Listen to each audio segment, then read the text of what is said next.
महाराज जी, जब यहाँ भक्त आते हैं तो वो प्रभु श्री राम के मायने भी जानना चाहते हैं। हर घर में राम पूजा होती है, हर घर में राम से जुड़ी कहानियां बच्चों को सुनाई जाती हैं, लेकिन राम के मायने आपके लिए क्या और आप भक्तों को कैसे समझाएंगे, राम क्या है? देखिए, भगवान श्री राम भगवान हैं, ईश्वर हैं, पर आए तो मनुष्य के रूप में। और जब मनुष्य के रूप में आए तो उन्होंने कहीं भी अपनी भागवतता को प्रकट नहीं किया। एक समुद्र के ऊपर पुल बांधना हो जिसमें उन्होंने बानरों की सहायता ली, भक्तों की सहायता ली। ताजमहल को लोग प्रेम का प्रतीक कहते हैं, लेकिन वो कैसा प्रेम का प्रतीक है जहाँ लोगों के हाथ काट दिए गए थे और जिसके प्रेम के लिए बनाया गया था उसके बाद भी शारीरिक पूर्ति के लिए और विवाह कर लिए गए थे। परंतु एक श्री राम है, एक पत्नी व्रता, जिन्होंने उस काल में समुद्र के ऊपर पुल बांधकर अपनी प्रिया वैदेही को लेने चले गए।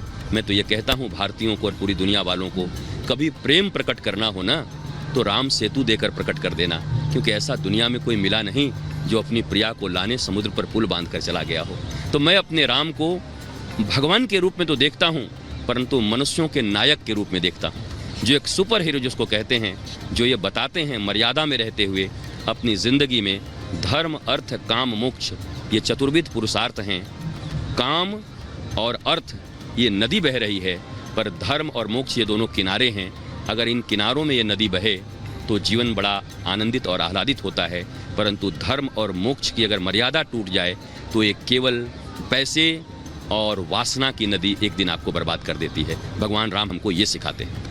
मैं गुरुजी आपसे ये जरूर पूछूंगी कि प्राण प्रतिष्ठा की जो विधि है, थोड़ा उसके बारे में बताएं, क्योंकि कल मुहूर्त में कुछ घंटे बचे हैं और जो मुहूर्त है दोपहर 12:20 का, उसके बाद जो प्राण प्रतिष्ठा होगी उसमें क्या क्या होगा और उसका अर्थ भी क्या है? देखिए, 7 दिवसीय अनुष्ठान तो शुरू हो चुका, आज छठा है, कल पूर्ण होगा। भारतीय सनातन वैदिक परंपरा में जिन जिन रिचुअल्स को मानते हुए ये प्राण प्रतिष्ठा होते हैं, पहले जब कोई मूर्ति बनती है तो वो दुकानों में होती है, उसका छेनी हथौड़ी से उसका कार्य बन रहा होता है, तब उसको लोग प्रणाम नहीं करते, तब दुकानों में लगी रहती है। परंतु जैसे ही मंदिर में आते हैं और ऐसी वैदिक सनातन परंपरा के अनुसार उनके भीतर प्राणों को प्रतिष्ठित किया जाता है, तो जब प्राण प्रतिष्ठित करते हैं तो फिर वो भगवान हमारे प्राण और धड़कन बन जाते हैं। देखिए, वैदिक रीति से इसलिए ये कमज़ोर नहीं है क्योंकि प्रधानमंत्री स्वयं काशी से आते हैं और काशी विद्वानों की नगरी रही है। जिस काशी के विद्वानों ने इस प्राण प्रतिष्ठा के मुहूर्त को निकाला हो, बड़े बड़े शास्त्रियों ने विचार विवेचना गवेषणा करते हुए इस युक्त समय को निकालकर एकादशी के दूसरे दिन द्वादशी, एकादशी का अर्थ होता है 10 मन और 1 इंद्रियों पर संयम करके, और तब द्वादशी को प्राण प्रतिष्ठा का फल मिलता है। आज 11 दिन का व्रत प्रधानमंत्री श्री नरेंद्र मोदी भी कर रहे हैं। भारत के राष्ट्र के नायक हैं जो ये आज के लोगों को ये बता रहे हैं, जिनको रिचुअल समझ के तुम त्यागते जा रहे हो। देखो, मैं भारत का प्रधानमंत्री होने के बाद भी मैं अपनी वैदिक नीतियों में रीतियों में कितना विश्वास करता हूँ। तन मन की पवित्रता और शुद्धि के लिए वो व्रत कर रहे हैं कि कल राम लला के सामने खड़े होकर के कह सकें कि प्रभु, हमसे जो बन पड़ा हमने आपके लिए किया है, आप मुझे आशीर्वाद दो। आपने बड़ी अच्छी बात कही। आपने कहा प्रधानमंत्री जिस तरह से 11 दिन का अनुष्ठान कर रहे हैं, अभी भी हम देख रहे हैं कि वो दक्षिण में अलग अलग मंदिरों में जा रहे हैं, वहाँ पूजा कर रहे हैं, अलग अलग अनुष्ठान रोज कर रहे हैं। आपको लगता है प्रधानमंत्री का जो एक पूरी दिनचर्या है वो एक भक्त की तरह एक प्रेरणा है कि ये भारतीय सनातन जो परंपरा है उसका असर क्या होता है, उसका भाव क्या है और उसको कैसे हमें भारतीय चेतना से जोड़े रखना है? देखिए, इस देश में सभी कहते हैं कि मैं भक्त हूं, पर मैं दिखाऊंगा थोड़ी। पर प्रधानमंत्री ने यह कहा कि मैं छुपाऊंगा थोड़ी। अगर मैं भक्त हूं तो मैं एक राष्ट्र का प्रधानमंत्री हूं, प्रधान सेवक हूं। मैं जो करता हूं मेरे देशवासियों के सामने होना चाहिए, और जो प्रेरणादायक चीज़ें मैं अपनी प्राचीन परंपराओं से लेकर के शक्ति संपन्न हो रहा हूं, वो शक्ति संपन्न होने की परंपराएं मेरे देश के नौजवानों को और देश के नागरिकों को भी जानने का अधिकार है। जब कभी वो, चाहे वो नेपाल के पशुपतिनाथ में हो, चाहे वो केदारनाथ में हो, चाहे ये प्रधानमंत्री नरेंद्र मोदी का जैसे जिक्र कर रहे हैं सदगुरु रितेश्वर महाराज, ऐसी ही एक जानकारी और अहम खबर मैं आपको बताने वाला हूं। कांग्रेस के वरिष्ठ नेता प्रमोद कृष्णम का बयान सामने आया है और प्रधानमंत्री नरेंद्र मोदी को मंदिर का श्रेय दिया है। राम मंदिर का श्रेय उन्होंने दिया है पहले भी श्रय को लेकर बड़े बड़े बयान सामने आ चुके हैं, बड़ी बड़ी लड़ाइयां लड़ी गई हैं, लेकिन कांग्रेस के नेता प्रमोद कृष्णम का बयान सामने आया। उन्होंने कहा मोदी ना होते तो मंदिर नहीं बन पाता। बड़ी और अहम बात उन्होंने की है, सुनवाते हैं क्या कुछ कहा।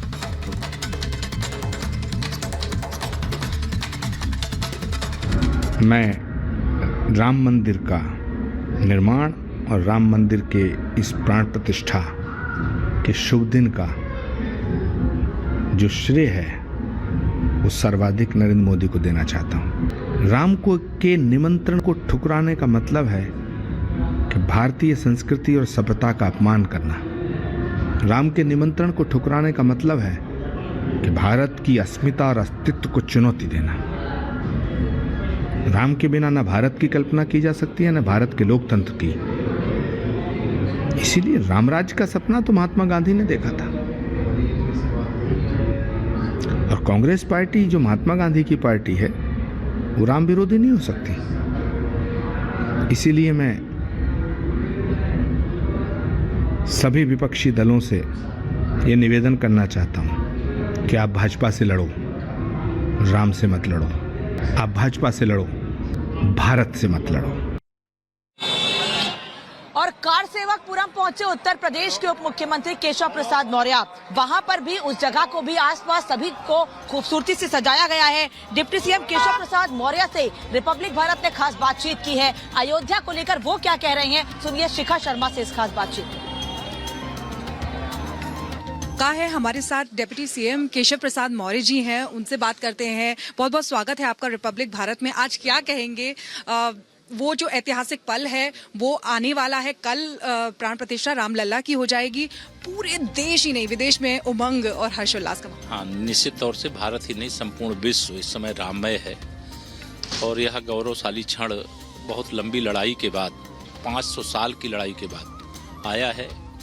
कल 22 जनवरी का बेसब्री से लोगों को इंतजार है, मुझे भी इंतजार है, क्योंकि भगवान श्री राम के चरणों की सेवा में कुछ क्षण बिताने का हम सब लोगों को भी सौभाग्य मिला है।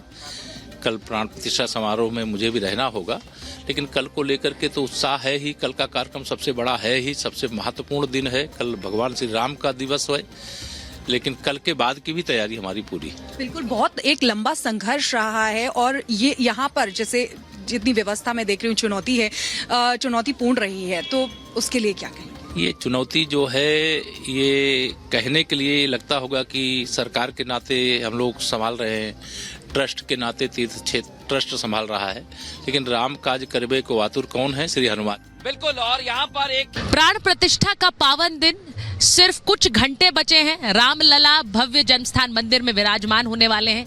हमारे साथ सदगुरु रितेश्वर महाराज जी हैं।